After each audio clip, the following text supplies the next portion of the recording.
Assalamualaikum warahmatullahi wabarakatuh. Salam semangat dan salam sehat untuk kita semua.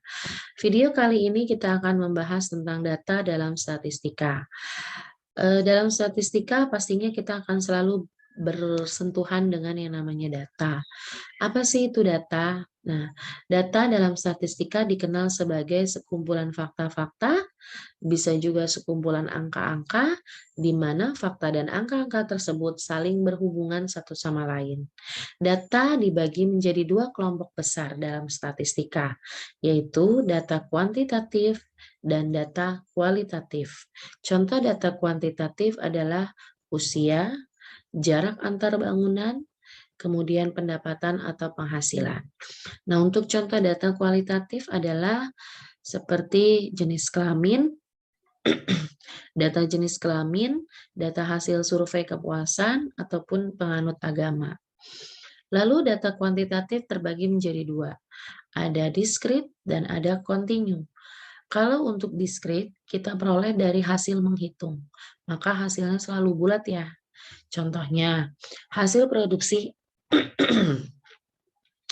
hasil produksi kepingan kaset per bulan atau jumlah pasien. Nah, jumlah pasien nggak mungkin 6,5 ya, maka tadi dikatakan hasilnya selalu bulat. Lalu bagaimana dengan data kuantitatif kontinu, yaitu hasil mengukur, makanya bisa berupa pecahan atau desimal. Contohnya, suku bunga atau tinggi pohon, karena mereka bisa berupa pecahan atau desimal. Nah, sekarang kita sudah memahami dua kelompok besar dari data kuantitatif dan kualitatif, sedangkan data kualitatif terbagi menjadi dua, yaitu data kualitatif diskrit dan data kualitatif kontinu. Nah, sekarang kita berlanjut ke skala pengukuran pada data. Yang pertama ada nominal, ordinal, interval, dan rasio. Untuk data nominal, bersifat tidak memiliki urutan atau tingkatan. Jadi nggak ada mana yang lebih baik, mana yang lebih buruk, mana yang lebih besar, mana yang lebih kecil. Dan sifatnya kategorial ya, bukan numerikal. Sehingga tidak dapat dihitung secara matematis, pakai operasi penjumlahan, pengurangan, perkalian, maupun pembagian. Contohnya macam-macam warna, jenis kelamin, nomor jersey, merek laptop, dan lain-lainnya. Contoh, misalnya warna yang disukai, ada merah, ada warna biru. Apakah warna merah dan biru bisa kita jumlahkan atau digunakan operasi hitung lainnya? Jawabannya adalah tidak. Dan apakah warna merah dan warna biru memiliki urutan mana yang lebih baik, mana yang lebih buruk, mana yang lebih tinggi, mana yang lebih rendah? Jawabannya adalah tidak. Sehingga dalam data nominal ini jelas tidak memiliki urutan atau tingkatan dan sifatnya kategorial sehingga nggak bisa dilakukan operasi matematika. Nah, selain itu dalam data nominal pengukurannya bersifat mutually eksklusif.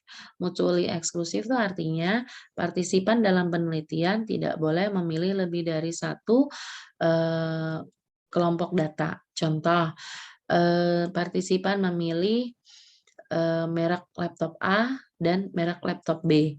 Nah, di sini data tersebut tidak valid adanya. Kemudian bersifat ekshaustif, artinya partisipan dalam penelitian tidak boleh memilih pilihan di luar kelompok. Contoh, diberi pilihan merek laptop A sampai laptop E, tetapi si partisipan penelitian malah memilih merek laptop S. Nah, berarti itu di luar dari merek laptop yang sedang dalam proses penelitian. Yang berikutnya yang kita akan bahas adalah tipe data ordinal. Data ordinal memiliki perbedaan dengan data nominal, yaitu kalau di data nominal dia tidak memperhatikan atau tidak memiliki urutan dan tingkatan, sedangkan data ordinal punya urutan dan tingkatan. Nah, persamaannya apa dengan data nominal? Sama-sama bersifat kategorial, sehingga tidak bisa dilakukan operasi matematik apapun, seperti penjumlahan, pengurangan, pembagian, perkalian. Contohnya tingkat kepuasan pelanggan, ada sangat puas, puas, kurang puas, tidak puas, sangat tidak puas. Nah, Mereka ini, kelima pilihan ini memiliki urutan atau tingkatan jelas. Nah, cuma tidak bisa kita jumlahkan. Antara jawaban sangat tidak puas, kita jumlahkan dengan jawaban puas. Nah, itu tidak akan bisa dilakukan operasi penjumlahan. Nah, selanjutnya kita akan membahas tipe data untuk yang interval. Tipe data interval ini mirip loh dengan ordinal, ya. Jadi sama-sama punya tingkatan atau urutan. Nah, perbedaannya apa ya? Perbedaannya kalau di ordinal masih nggak bisa dilakukan operasi matematik, tapi kalau di interval bisa dilakukan operasi matematik. Nah, terus data interval tidak dimulai dari nol. Untuk selanjutnya kita akan membahas tipe data yang rasio. Tipe data rasio mirip loh dengan yang tadi barusan kita bahas, yaitu interval. Perbedaannya di mana ya? Kalau di rasio bisa mulai dari nol dan itu ada nilainya. Kalau di interval nilai nol tidak ada nilai apa-apa, tidak akan bermakna. Contoh, suhunya 0 derajat. Nah, itu tidak bermakna apa-apa. Contoh, size pakaiannya itu 0. Nah, itu juga tidak bermakna apa-apa. Sedangkan kalau di rasio, nilai 0 bisa memiliki makna atau arti tertentu. Nah, sifatnya bukan kategorikal ya, sama kayak interval, sifatnya nominal, sehingga dapat dihitung secara matematis. Contoh, upah karyawan. Nah, upah karyawan nih jelas ya, dia dia numerikal, bukan atau nominal. Sehingga kita bisa jumlahin, kurangin, misalnya upah karyawan tahun 2021. Nah, berarti kita bisa jumlahin tuh selama 1 tahun misalnya, kita jumlah semua upah karyawan yang kita berikan. Nah, kemudian, contohnya bisa dimulai dari nol apa? Misalnya kita tidak memberikan upah untuk 10 orang karyawan, berarti itu nol itu, bermakna, artinya si perusahaan tidak mengeluarkan sepeser pun untuk 10 orang. Nah, dalam proses penjumlahan nanti hasilnya pun akan berbeda.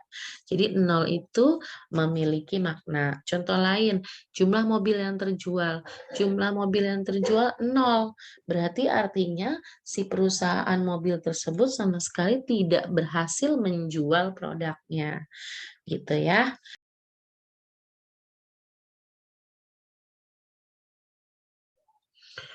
Terima kasih atas perhatiannya. Sampai jumpa lagi pada video berikutnya. Wassalamualaikum warahmatullahi wabarakatuh.